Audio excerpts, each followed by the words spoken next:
Hi everyone, welcome back to my channel. Today I've got some new press-on nail tips that we're going to try out today, and I got these from Amazon. So I was after some square tips. These are really cool because they're already kind of buffed from the inside, which is really cool. They're medium square nail tips, soft gel tips. We get 552 pieces, which is a lot. It comes in a plastic container, which you're gonna have to let me know, guys, what you think. I personally prefer baggies, but this comes in a container. The one downside is it does not tell you the sizes on the actual packaging, which is very frustrating. You have to get yourself a magnifying glass and look at each nail to guess the size, which is not a very good start. But when I picked up the nails, they felt pretty good. I have to admit, I liked the shape of them. That was quite nice to see as well. The shape, the feel of them, they weren't too bendy, but they were a little bit soft, just like I was kind of expecting them to be. There was another size kind of other company that I've actually ordered from Amazon recently, and they were incredibly soft. So these are definitely super, super good. I've got My Chick and Food Coma from Madam Glam. So we've got a yellow and a nude. We also have some white from Nail Nails. This one's a Snow White.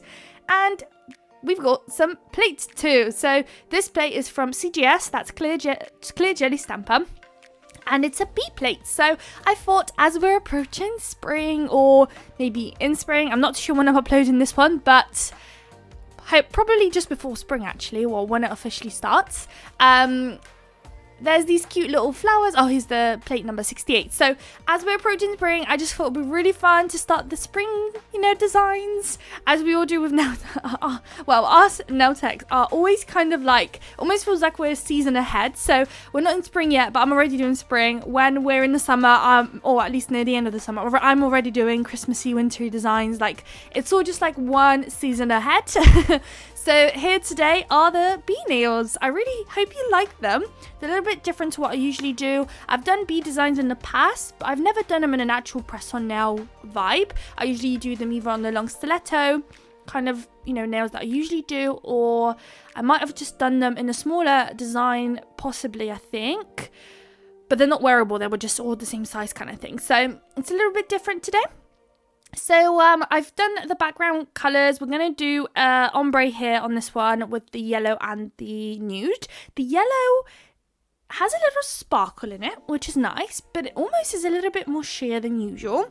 So not the biggest fan. I had to do about 3 or 4 layers of the ombre just because this yellow was just becoming a bit sheer, and it would, as you can see there in the center, it's not usually what happens for me anyways when I use Madam Glam gel polishes. It must just be that gel polish. On their website, when you buy colors, it does actually give you a little chart, and it tells you how opaque a gel polish is, which is super, super helpful. So if you're after a super opaque, cream, nice, full coverage gel polish, then you know which one's which, because it will tell you, which is really nice. So I'm sure the website reflects how opaque this gel polish is. So if you're curious, check it out. I haven't actually looked myself, but they're very good with that kind of stuff, so it definitely reflects it. So we've got 2 layers of all of our nails backgrounds done. Of course, that ombre nail might have had a couple. And now we're working with our nail art brush to do some French tips. So our thumb here is getting a French tip. So we've done our smile line with our brush, and now I'm just doing the edges here, coloured it in, and I will go ahead and do, I believe, a second layer off camera. I don't think I actually included it. We will have, I think I'm thinking what I'm doing here, and I think I also realised that one of our nails shouldn't be nude. I think the middle nail is supposed to be yellow, but we'll see in a moment if I change it up or not. So we're doing another French tip on that would be the ring finger. Just another French tip. I love French tip, guys. So nice, especially on square. I haven't really done like proper square nails ever, really. I'm personally more of an oval kind of girl. But the more squared press-on nails that I'm doing, the more I feel like I'm not maybe there yet to fully switch, but I see why people like squares, especially when you get super long square nails. I definitely see why you guys like them. So we'll see what you guys think about these. And again, I'm just colouring the nail, and it's gonna go into the lamp. But before then, here I'm showing you guys the yellow, and I think I will fix it up. It's gonna be that middle nail. So I hope you guys are not full on recreating it just yet, and you're gonna watch the full video first so that you don't do what I've just done. but it's not to worry. The gel polish itself is pretty opaque for what it is, and it just covered up the nude, which is really great. So with our stamping plate, CGS basically is, what they're known for is layered stamping. So we're going to try and attempt a couple of layered stampings. We are also going to do some reverse stamping, which is where you pick up an outline of an image and colour it in on your stamper. But at the moment, we're cracking on with our layered stamping. So they had this bee, which is really cute. You got to stamp the background of the wings first, and then you stamp the kind of outline of the bee, I guess, on top, which is really cute. Here it is. Then I feel like I've got maybe a slightly faulty plate because the top right hand side, and maybe it's bent. It's just really hard to scrape on the top part of the plates, and I just think it's simply just the plate being maybe a bit bent, and I don't know whether it came like that, or maybe I might have bent it over time that I've had this plate. I've had it for a little while now, so maybe I've damaged it by accident here and there. Who knows, I've moved with this plate, so maybe I've had some issues, but it's not what usually happens, so please don't be scared buying from CGS. I have other plates from them and they work amazingly, so if it's either I just got unlucky or I got myself a plate that I managed to damage. So don't worry guys, I've picked up a crown that I've placed right at the top, and also, or tiara, or whatever you want to call it. And then at the bottom, I want to place these little lines that makes it look like the bee's kind of, you know, flying from, a little pattern of where it came from. So that is our first nail done. We've got 3 more nails to do when it comes to the stamping. There's a lot of reverse stamping going on. There's a lot and a lot and a lot, but it's so cute. I absolutely love the thumb. We're going to place 2 flowers next to each other and they look so cute. I just love it.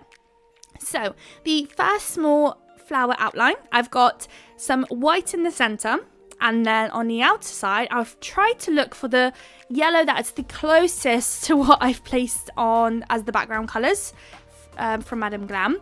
As you can see, it's not a direct replica, but it's close enough. When the camera's in focus, it looks quite mustardy, but it is a bit lighter in person than it's showing. The stamping polishes are from, well, it's a bit of a mix. We are using some Clay Jelly Stamp actually polishes. We've got some also from either Murray London or Born Pretty actually. Born Pretty is so good, guys. Super affordable and it's perfect for beginners. Honestly, highly recommend them as a starter just to get yourself sorted. It's quite of a messy process stamping and can obviously waste quite a lot of product. So you might want to start off with something a little bit more cheaper and then maybe make your way up to the more expensive brands, because you don't want to be wasting your expensive stamping polishes whilst you're still learning. So I would personally advise the Born Pretty ones. So now we picked up the larger flower and we're going to do the same thing. We're going to do the center being the white, and then we're going to use the yellow for the outside bits. As you can see, the other nail has now gone away, so we've done that one. I only placed 1 flower, that was I believe the pinky, and we also placed a little bee in that, so that's all done and dusted.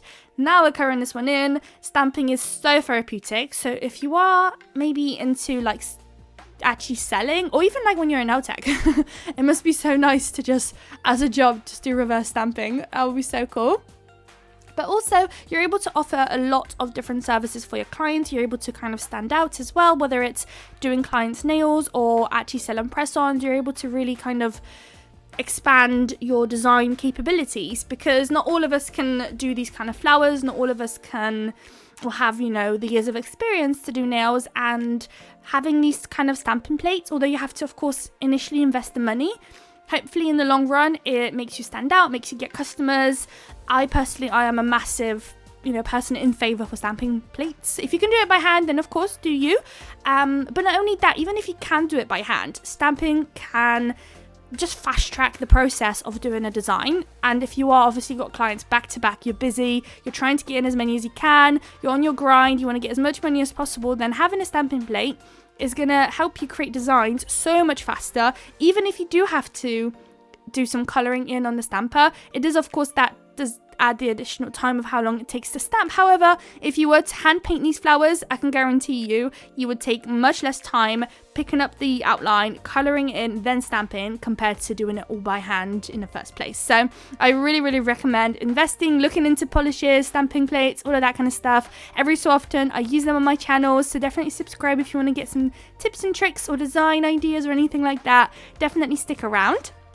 So now we've got our I think this is actually the pinky. I'm getting it all confused. We're gonna have to wait till a little bit later to see them all together so we actually know which nail's which, because I took it off the plate, my little like stand that I had it on before. Now we're on to this yellow nail. So because it's got a yellow background, I decided to do the yellow inner part, and then the outer part is going to be the white this time around. So we're switching it up. I was a bit worried that the center is going to kind of blend in with the rest and just not be what I need it to be, but actually in the end it was just fine. And it's such a good idea that I switched it around, because if I kept the petals still yellow, that would be almost too much yellow. I just needed some sort of a contrast, something else. So this was a good shout for sure. So just for I believe the last time, and if not, maybe one last one, we might do the smaller flower as the last little stamping moment, and that'll be basically that. We've got a bit of a crystal placement to do. I think I'm going to place a bee charm down on one of the nails, which is really, really cool. I haven't actually used those charms, if ever, to be honest with you, so that'll be really cool. So on the pinky, we're placing that large flower at the bottom, and then again we're going to pick up that smaller one and place it on top of it a little bit, but just above it. So almost overlapping ever so slightly. Or you could do it the opposite way too, if you prefer to have the smaller flower kind of behind the larger flower. All completely up to you. I just thought, since the big flower is just so big and it takes up so much space, it would be maybe nicer to pop the smaller one just ever so slightly on top. So when you're stamping, you might sometimes get some residue onto your nail that you didn't need it there by accident. Sometimes, you know, when we're picking up images off of the stamping plate, you might end up having, you know, picking up other little bits and bobs that you didn't want. Then just grab yourself a lint-free wipe and some acetone and just wipe away any areas that you didn't want. So this nail in particular has some, I don't know if you can see, right at the top there, some black dots, just some acetone, and give it a little wipe, and it's cleaned, ready to go. So here are the nails. They look so cute, guys. I'm so happy with them, honestly. So cute. I'm just so excited to wear them. Even for like Easter time. It's kind of like, because I'm not a massive like bunny or egg kind of nail girl, so maybe even these for like Easter time, just to give that spring feel, might be really cute. So the next bit, I'm really sorry, managed to be out of frame / not in focus. I really, really apologize, but we're going to pick up some tiny little AB crystals and we're going to pop them on the corner of our French tip nail. And it looks like we've got 2 more to do. So we've done the thumb. Seems to be focusing in the background, don't know why. And it's this one, but we've got a couple at the top and then a couple at the bottom, but no caviar beads, I don't think, nothing like that. We're just popping those, I think. I could be wrong. There could be caviar beads. We'll see in a second when we're top coating. And that would be pretty much it. I will show you guys the final results in just a second. I'll pop them into my hand. I'll do the whole shebang for you guys. Here we are. Okay, so it looks like we have no caviar beads. We're keeping it nice and simple. It's quite busy as it is. Very bee-like, spring-like, yellows, mustardy colours, all that kind of stuff going on. So we're just going to actually glossy top coat these for once. I'm always a matte girl when it comes to designs, in particular stamping. Stamping with a matte top coat just hits different, really, really enhances your design that you've just created. It just does something different. So if you're doing stamping, try it out. Try maybe even the same design and just matte top coat and gloss top coat and see the difference. It really, really enhances the design, the outlines of the stamping, the everything. It just looks really, really cool. So the top cam I'm using today is from Nail Nails, actually. And then we'll pop it into the lamp, and here are the final results. I hope you guys liked the video. If you did, please don't forget to like, comment and subscribe, and I would love to see you all in my next video. Bye guys!